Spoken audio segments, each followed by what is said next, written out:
Hey guys, and welcome to another episode of Let's Max Warframe, where today we're going to be taking a look at the latest addition to the bullet hose secondary weapons, the incredible looking Akstiletto Prime. Now the original Akstilettos were weapons I kind of liked them, to be honest. Even though in all honesty, they weren't that good. They fell off ridiculously quickly. I never even got around to doing a video for them either. So when I heard they were getting primed, I was honestly more excited for these than any of the other Prime stuff. I was more excited for these than Booban or the Fragile Prime. So what do you get when you manage to build these things? Well, with a base damage of 36, it's got double the damage of the non-Prime. 21.6 as impact, 3.6 as puncture, 10.8 as slash, making it the highest base damage of all of the bullet hoses. And the supplemental stats are also pretty damn decent with 15% critical chance. Doesn't sound like much, but with how strong the pistol crit mods are, this is actually enough for a crit build.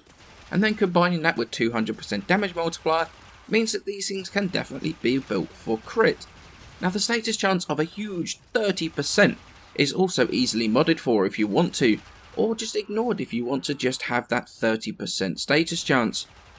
It also retains a lot of the features of the standard weapon, such as its fantastic accuracy, one of the best of its class, and a seriously quick reload of 1.1 seconds, meaning that the volume of fire this thing can put out is pretty crazy. Now it does have a couple of downsides to the weapon. Firstly is the fire rate has dropped from the original weapon from 10 rounds a second to just over 7, meaning that while it does have an upside that the ammo conservation is better than the original, it still eats ammo very quickly, especially at higher level or if you start putting fire rate mods on. So ammo mutation is pretty much almost mandatory for it, at least from my point of view. But honestly, that is literally the only thing bad I can think to say about these things. Okay, so let's move on to starting to mod the Akstiletto Prime. Now it comes with a V and a dash polarity as standard. We're going to add 4 former, which is going to be 4 Vs. Now we've got two very different ways of how we're going to mod this. We're going to go with a very much a crit build, and one that is elemental and fire rate. So for this one, we're going to go Hornet Strike, Barrel Diffusion, Lethal Torrent, Prime Pistol Gambit to bring our crit chance up to 43%, Target Cracker, which is going to bring our critical multiplier up to 4.2 times, Ammo Mutation, so we don't have to worry about running out of ammo mid-mission, and then we're going to go 1 Dual Stat and 1 11-point Elemental. So for this one, we've got Corrosive, so we've got Jolt and Pathogen rounds. For against the Grenier, if you're not running Corrosive Projection, then I would go with Corrosive. If you're running Corrosive Projection, then I would go Radiation.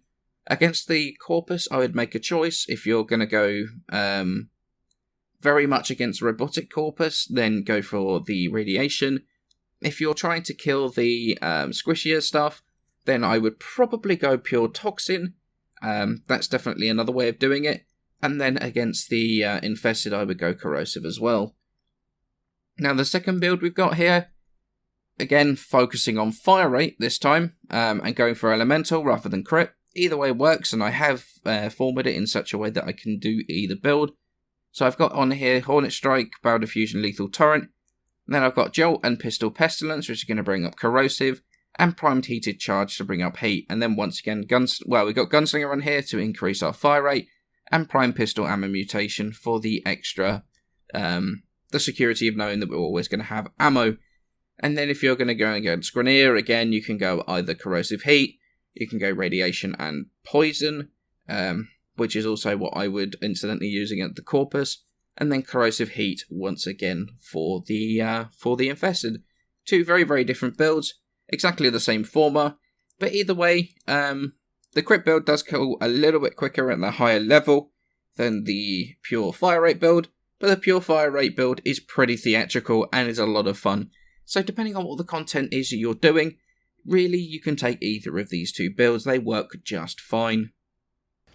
So do I think that the Akstiletto Prime are worth the farm and the former? And the answer is yes, they absolutely are. They are hands down the best bullet hose secondary out there right now, even superior to the Axalto that people have come to know as the best bullet hose.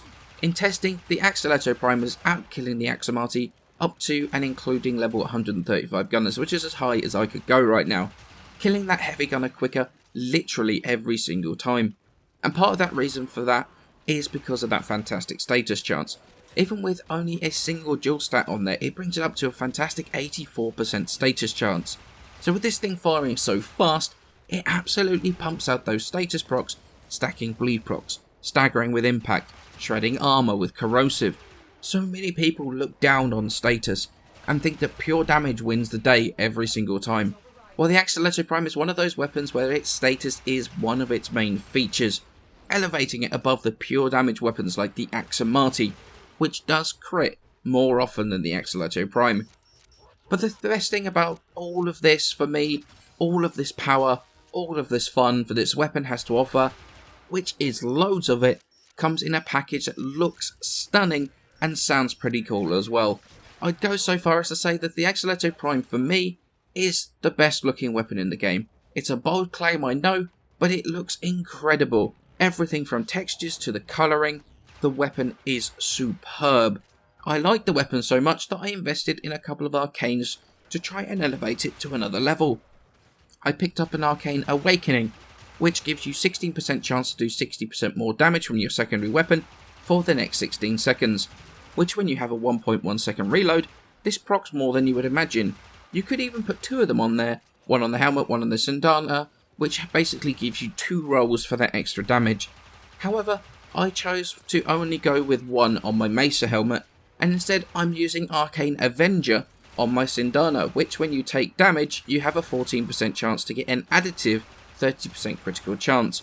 So combining that with something like Mesa, who can keep Shatter Shield up all the time, means that you can take enough damage to keep this proc a lot, massively boosting their damage output. But at the end of the day, that's really min-maxing this weapon. It's not really necessary unless you really enjoy this type of weapon or the Akstiletto Prime in specifically.